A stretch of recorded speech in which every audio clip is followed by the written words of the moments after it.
The hall of the alien palace was silent. The walls were made of dark stone that glowed faintly with strange blue lights.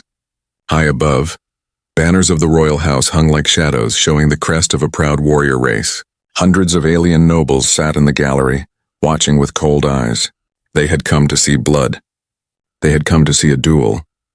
At the center of the hall stood the alien princess.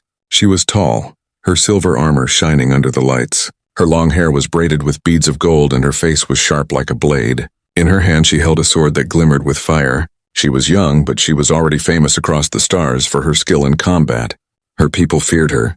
Her enemies hated her. But everyone respected her. Across from her stood a single human. He was not dressed in armor. He wore only a simple uniform, torn from travel, dust on his boots. He looked out of place among the shining aliens, weaker, smaller, softer. His hands were empty. He carried no weapon, yet he did not shake. He did not bow. He simply stood there calm and steady, his eyes fixed on the princess. The nobles whispered among themselves. Some laughed. Some hissed. A human one said, "This is a joke." Another spat on the ground. "He will not last a second." The princess raised her sword and pointed it at him. Her voice echoed through the hall, sharp and commanding. "Fight me," she said. "Prove your strength, or admit that you're kind or weak." The hall trembled with cheers and cries. The crowd demanded violence. They wanted to see the human fall, broken and bleeding, but the human did not move. His calm eyes met hers. He took a slow breath as if considering her words carefully.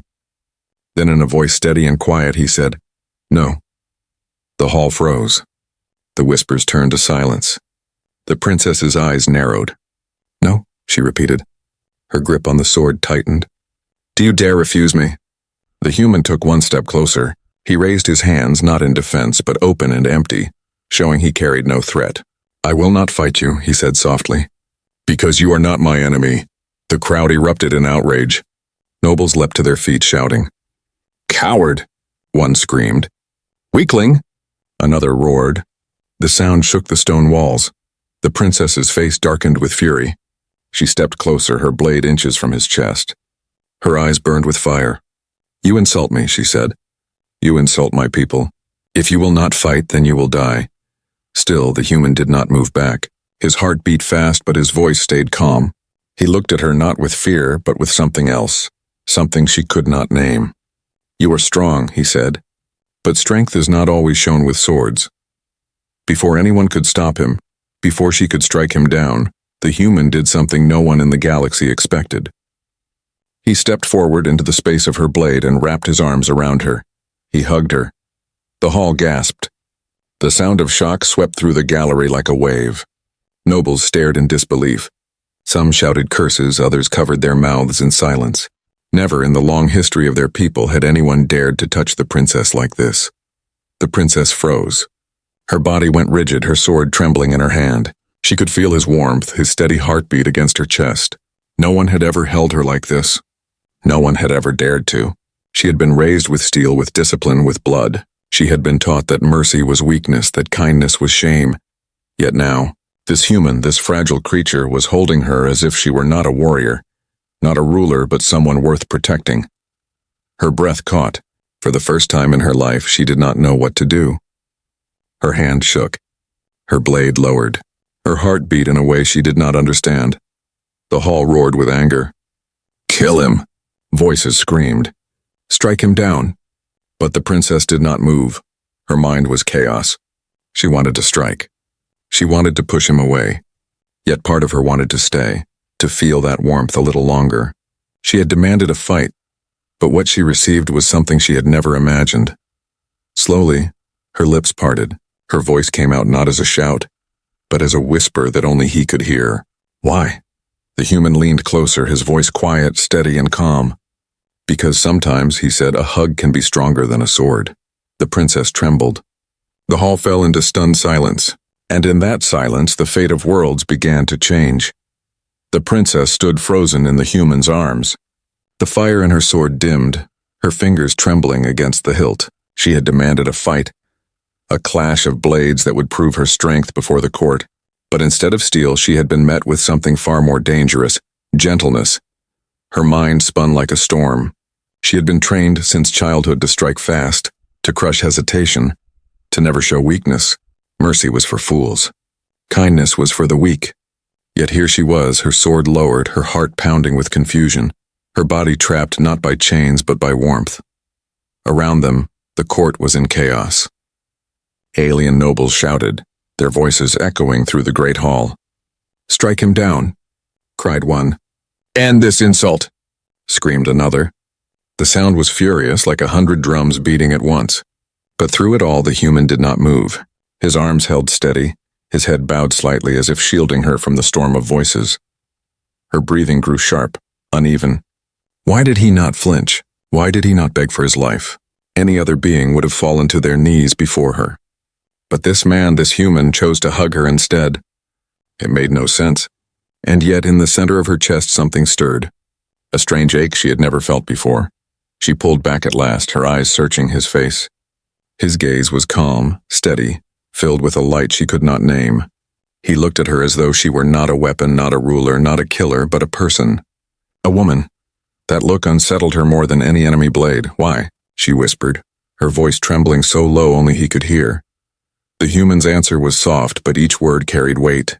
"Because you carry enough battles already. You don't need another." Her lips parted, but no words came out. She wanted to shout at him, to remind him of who she was. She was the daughter of the emperor, the pride of her people, a warrior without equal. Yet all those titles felt heavy now, like armor pressing against her chest. The nobles were not silent for long. One of them, a tall alien with cruel eyes, stepped forward from the gallery. He was a noble general, known for his hunger for war. He pointed a long claw toward the human and sneered. "This is weakness," he declared. "This human insults us all. If the princess will not kill him, then I will."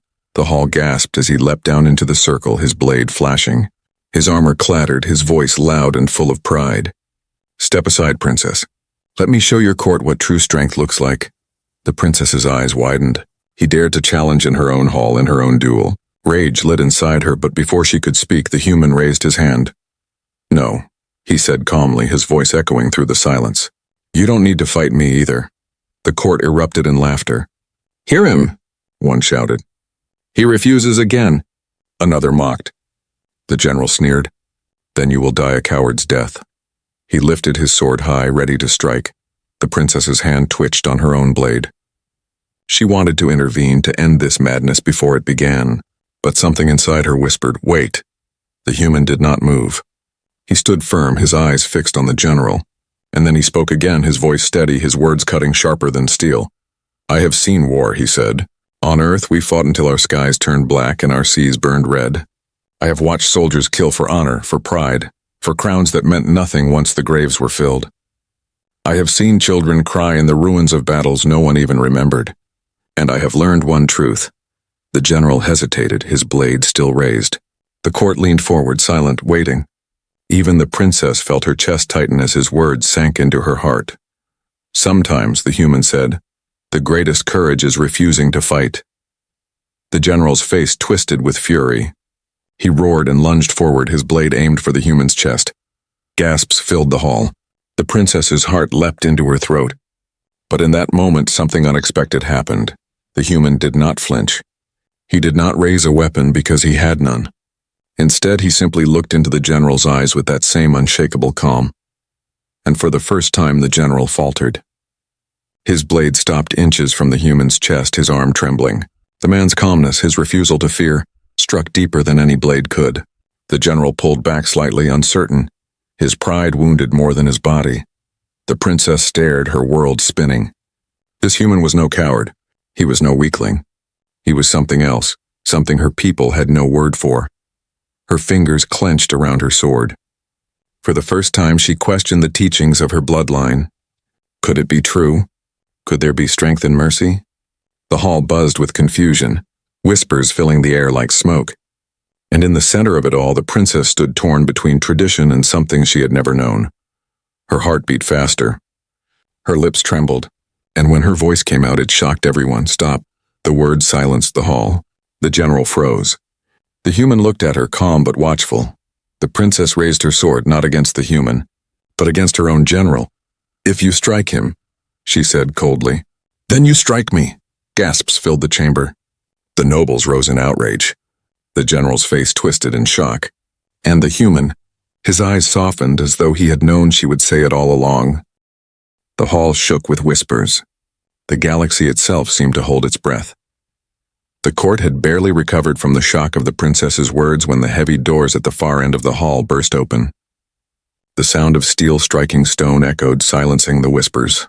Everyone turned their heads. A tall alien figure walked in with slow, deliberate steps. His armor was darker than night, polished until it gleamed. A cruel smile curved across his face, sharp teeth glinting in the light. His eyes, cold and yellow, swept over the hall until they landed on the human and the princess standing side by side. It was Lord Kyle, a rival noble and one of the most feared warriors in the Empire. He was known for his ambition, his hunger for power, and his open hatred of the royal line. Whispers filled the hall at once. Some bowed their heads. Others looked away. Even the generals shifted uncomfortably. Kale's voice rang out, deep and mocking. "So this is what our proud court has become? A princess who lowers her blade. For a human?" His laughter cut through the silence like a knife. "I came to see a duel. Instead I find a comedy."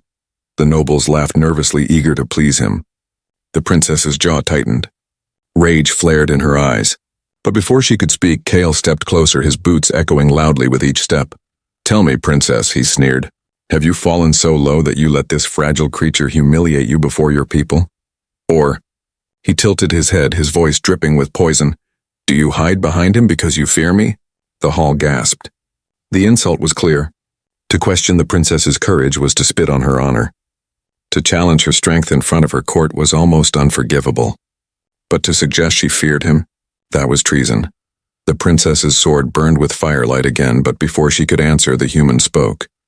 "She doesn't fear you," he said calmly. Every head turned. The human's voice was not loud, but it carried easily across the hall. His tone was steady, unshaken, as if he were speaking a simple truth. "She doesn't fear anyone," he continued, "least of all you." Kyle's cruel smile widened. He stepped closer until he stood face to face with the human. The size difference was striking. Kyle, towering in dark armor, and the human, unarmed, standing firm with nothing but his voice. "Bold words," Kyle said softly. "From prey." The human did not move. He simply looked back, his eyes calm. "Only predators call others prey," he said. A ripple of shock spread through the crowd. Some nobles gasped. Others whispered in disbelief. To speak to Kale like this without fear was unthinkable. The princess's chest tightened. She had seen countless warriors stand before Kale, but never one who dared to challenge him without a blade. For a moment even she felt the pull of the human's strange courage. Kale's face twisted into a scowl. He drew his massive sword, the blade black and jagged like a piece of night itself. Its edge crackled with energy. "If you will not fight her," he growled, "then you will fight me." The crowd roared in approval. They wanted blood. They wanted to see the human cut down, but the human shook his head. "I won't fight you either," he said. Laughter erupted, cruel and mocking. "He refuses again." The nobles jeered. Kyle laughed too, but it was cold and dangerous. "Then you will die with nothing in your hands, human. No one refuses me." The princess stepped forward, placing herself between them. Her blade rose, firelight glowing brighter. Her voice was sharp, commanding, full of power. "Enough, Kale," but Kale only sneered. "Step aside, princess, or you will fall with him." The hall grew tense. The nobles leaned forward, hungry for what was about to happen. Would she protect the human again? Or would she let Kale prove his power? The princess's heart pounded. She could feel the weight of every eye in the hall. Her father's empire, her people's honor, her own pride, all pressed down on her shoulders. Yet her mind was drawn again to that human's words, his hug, the strange warmth she could not forget. She tightened her grip on her sword. Her voice was cold as steel. "If you want him," she said, "you must go through me."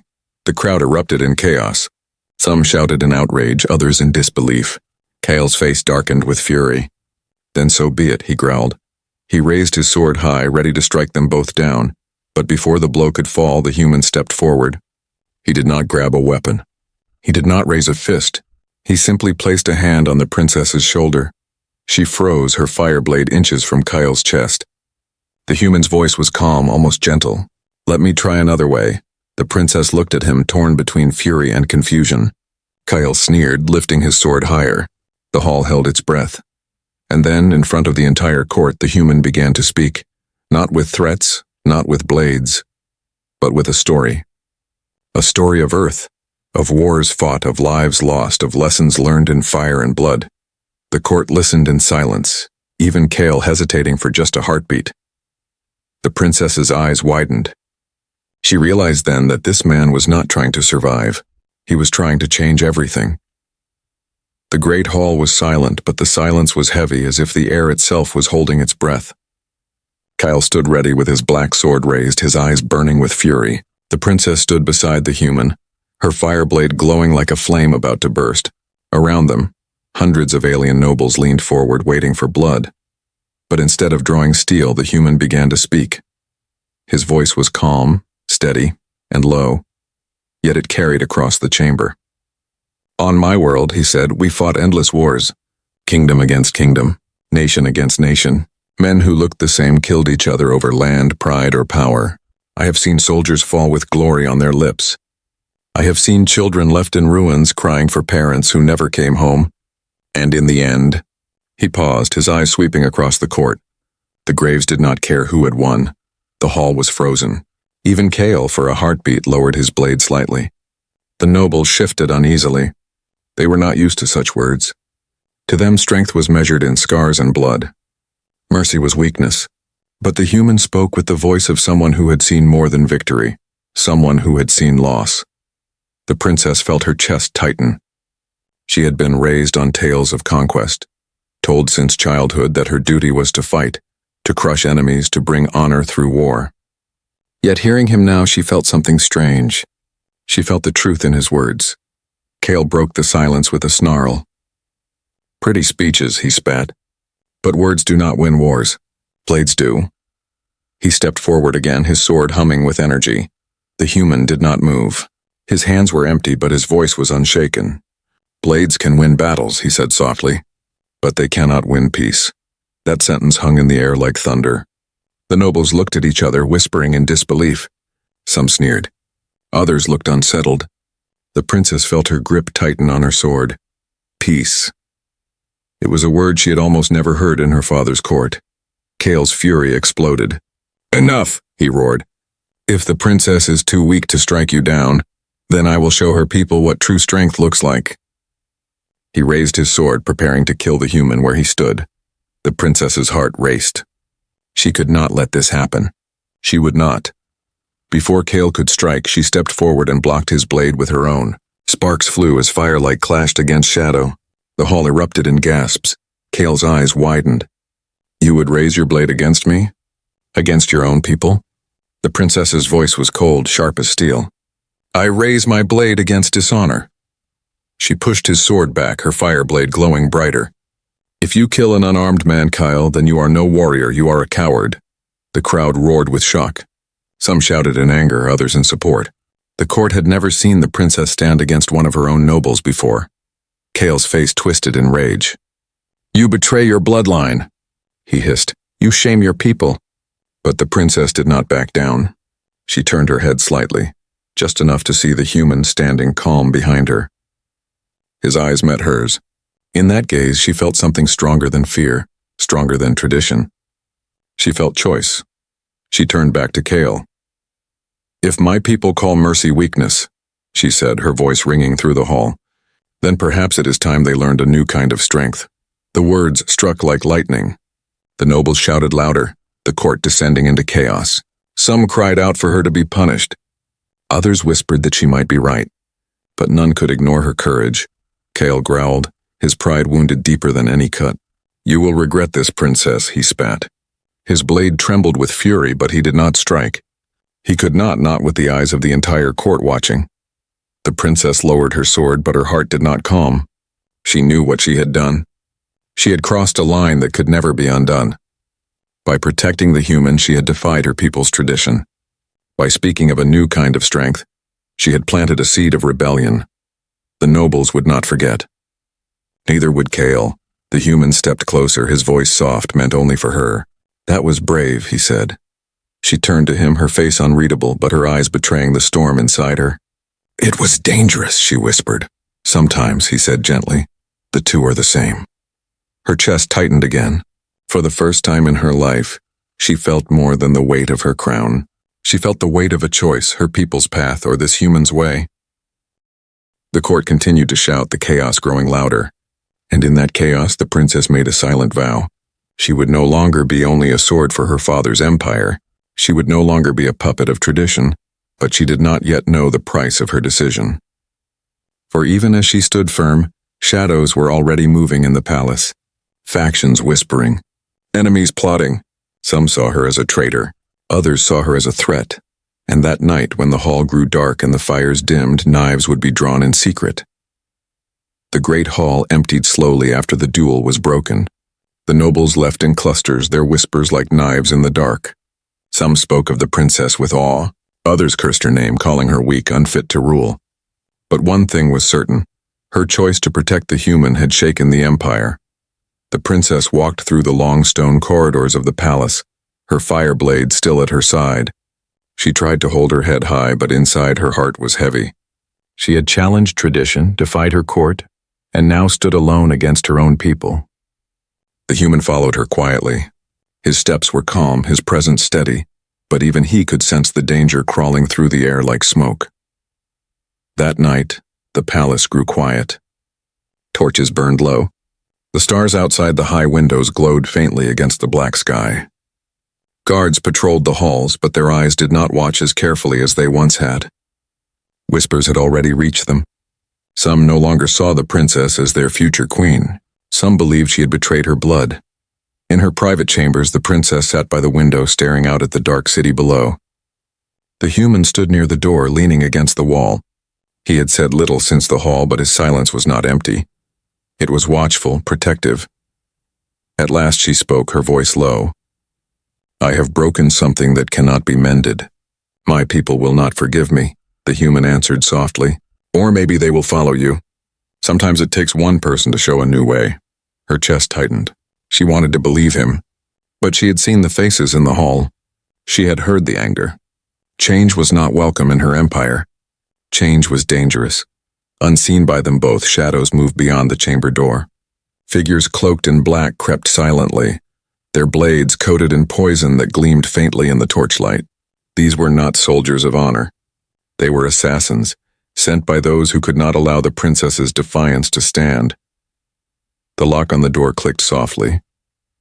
The human's eyes snapped open. He straightened, every sense alert. The princess turned, her brow furrowing. "What is it?" she asked. Before he could answer, the door burst inward. 3 assassins rushed in, blades flashing, eyes cold and merciless. The princess reached for her fire blade, but the human was already moving. He leapt forward, grabbing the nearest assassin's wrist and twisting hard. The blade clattered to the floor. The assassin snarled, striking with his other hand, but the human ducked and shoved him back into the wall. The second assassin charged toward the princess. She ignited her fire blade in a burst of red flame, the light filling the chamber. Steel met fire as she blocked the strike. Sparks flew. She spun, slashing across the assassin's arm, forcing him back. Her heart raced, but her training guided her hand. The third assassin moved for the human, striking fast and low. The human barely managed to dodge, the blade grazing his side. Pain seared through him, but he did not falter. He grabbed a chair and swung it hard, knocking the assassin off balance. The fight was fast, brutal, and silent except for the clash of steel and the hiss of breath. The princess struck down her attacker with a final sweep of her blade, the assassin collapsing at her feet. She turned just in time to see the human slam the last assassin into the ground, disarming him with sheer force. Blood dripped from the human's side, but he stood firm, panting. For a moment, the room was still. 3 assassins lay defeated. The torches flickered, shadows dancing across the walls. The princess lowered her blade, her chest heaving. She looked at the human, her eyes wide. "You saved me," he shook his head, wincing from his wound. "No, we saved each other." Her throat tightened. In that moment, she saw him not as fragile, not as weak, but as something her people could never understand. Someone willing to fight without hate. Someone who risked his life not for pride, but for her. Her hands trembled. She wanted to thank him, but the words caught in her chest. Instead, she whispered, They will not stop. More will come. The human nodded, his expression grim. Then we stand together. She stared at him for a long moment, her heart pounding with emotions she could not name. Fear, anger, gratitude, and something deeper, something dangerous. Something she was not ready to admit. Outside, the city lights flickered. Inside, the chamber smelled of smoke and blood.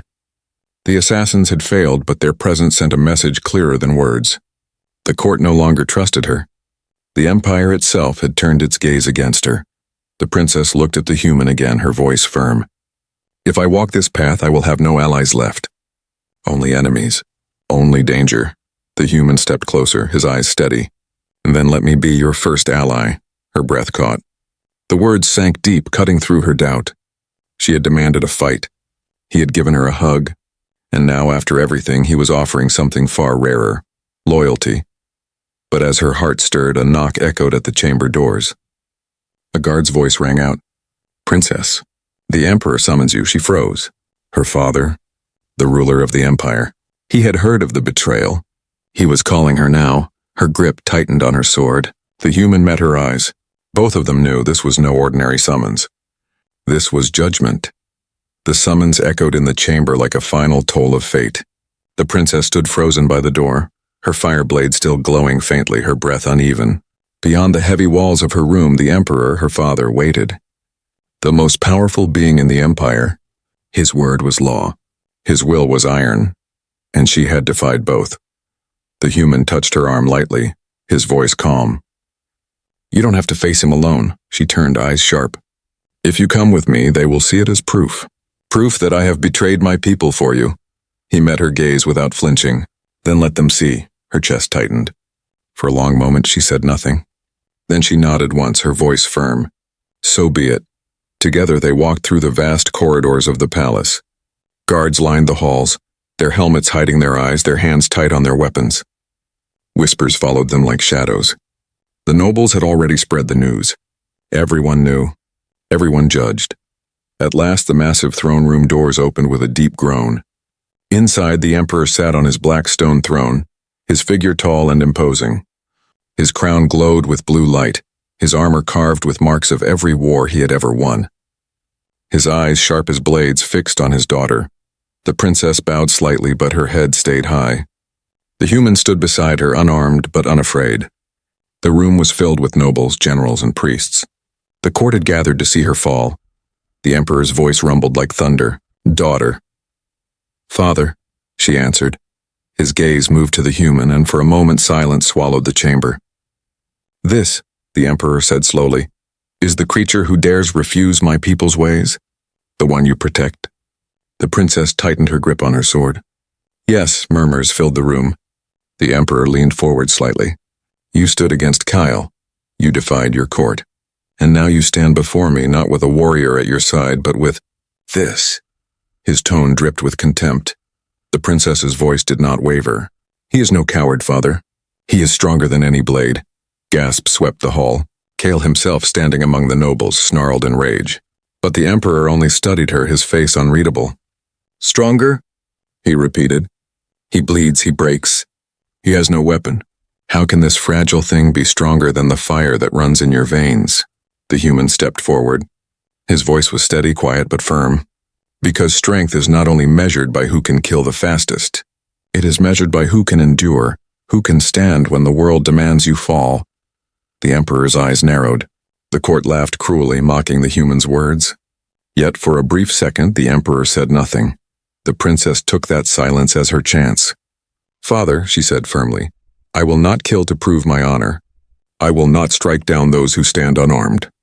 If our empire must be built only on blood, then it will collapse in blood. But if it can learn another way, she paused, her heart pounding, then perhaps it can last forever. The room erupted in shouts. Some nobles cried, treason! Others called for her blade. Kale's voice rose above them all. She has betrayed us. She sides with the weak. Remove her now before she destroys us all.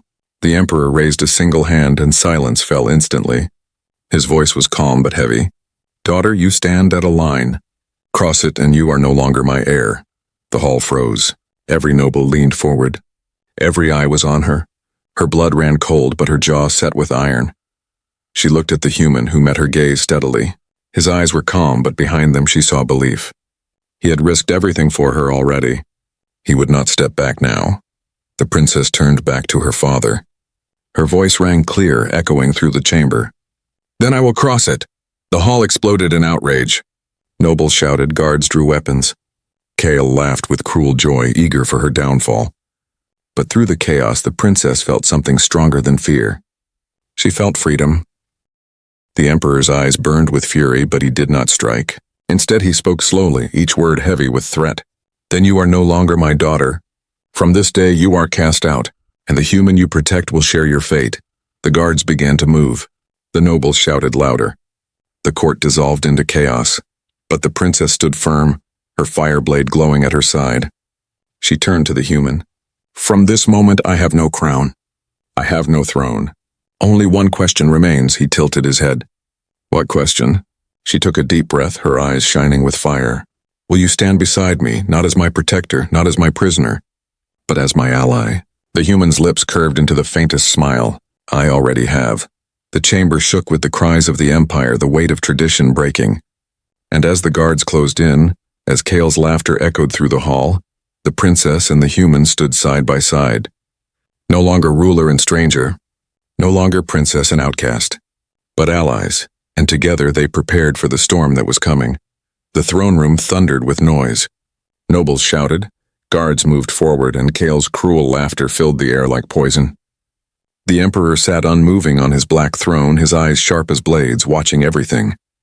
His daughter, the princess, stood with her fire blade glowing. Beside her stood the human, unarmed, wounded but unshaken. The emperor's voice finally cut through the storm. "Enough!" The hall fell silent at once. Even Kale froze, his laughter dying on his lips. All eyes turned to the emperor as he rose slowly from his throne. His presence filled the chamber like a mountain rising, heavy and impossible to ignore. He stepped down the black stairs, each movement echoing like thunder. His gaze locked on the princess. "You would defy me. You would stand with this human against your blood, against your people, against me." The princess did not lower her blade. Her heart raced, but her voice was clear. "I will stand with what is right." Gasps rippled through the court. No one had ever spoken to the emperor this way. Kale's lips curled into a grin, certain her defiance would be her death. The emperor stopped only a few steps away from her.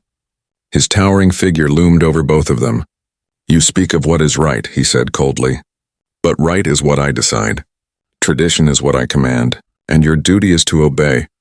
The princess's chest burned, but she held her ground. "Then I am no longer your daughter," she said. The court erupted again, shouts of anger, disbelief, even fear. But the princess did not falter. She turned to the human, who met her eyes with calm strength. In his gaze she found the courage to finish what she had begun. The emperor's face hardened. His voice dropped to a growl. "Then you are nothing, and nothing has no place in this court." "Guards!" But before he could give the order, the human stepped forward. His voice rang out clear, not loud, but unshakable. "Wait!" The emperor turned his gaze on him. The hall held its breath. No one had ever interrupted the emperor like this and lived. The human stood straight, ignoring the blood still staining his side. "Your empire is strong," he said, "but it is not unbreakable. I have seen empires like it before. On Earth, kings and rulers believed their power would last forever. They crushed their people, demanded obedience, drowned their world in blood. And do you know what happened?" The hall was silent. Even the emperor's eyes narrowed in curiosity. "They fell," the human said, "every one of them. Because fear builds walls, but it never builds trust. Because swords can win battles, but they cannot win loyalty. And because no empire, no matter how great, can survive forever if it forgets its own people." The nobles whispered uneasily, his words cut like knives, not of steel but of truth. The princess felt her heart pound. She saw her father's face tighten, the first flicker of doubt breaking through his iron mask. Kale snarled, stepping forward. "Lies, he spreads weakness. Kill him now before his poison spreads further." The emperor raised a hand, stopping him. His eyes never left the human. For the first time, the throne room trembled, not with rage, but with uncertainty. The princess lowered her blade slightly, her voice steady. "Father, listen. This human does not weaken us. He shows us a path we have never seen. If we learn it, we could become stronger than ever before. Stronger than war. Stronger than fear. The Emperor's chest rose and fell, his silence louder than any shout. At last his voice came, heavy and sharp. And if I refuse this path? If I crush you both here and now? The princess lifted her chin. Then you will kill your own blood, and the Empire will remember not your strength but your fear. The words struck like lightning. The nobles gasped. Kale's face twisted in fury. The Emperor's eyes burned with anger, but deep within them something shifted. The silence stretched. Every second felt like an eternity. Finally, the Emperor turned his back. He walked slowly back to his throne. His voice echoed behind him. You are no longer my heir, but you are not my enemy. Go then, leave this court. Take your human. Walk the path you have chosen. But know this. He turned his head slightly, his eyes glowing with warning. The galaxy is cruel, and it will test you. The nobles erupted in confusion. Some shouted in outrage, others whispered in fear. Kale stood frozen, his plans ruined, his rage boiling in silence. The princess lowered her sword, her body trembling with both relief and dread. She looked at the human. For the first time in her life, she smiled, a small, fragile smile, but real. He smiled back. That was braver than any duel, he said softly. She shook her head. No, it was both of us together. They turned and walked out of the throne room side by side, the eyes of the court burning into their backs. They left behind a crown, a throne, and a father's judgment. Ahead lay exile, danger, and uncertainty, but also something else, something new. For the first time, the princess was not walking alone, and the human, once seen as weak, now walked beside her as an equal. The galaxy would never be the same.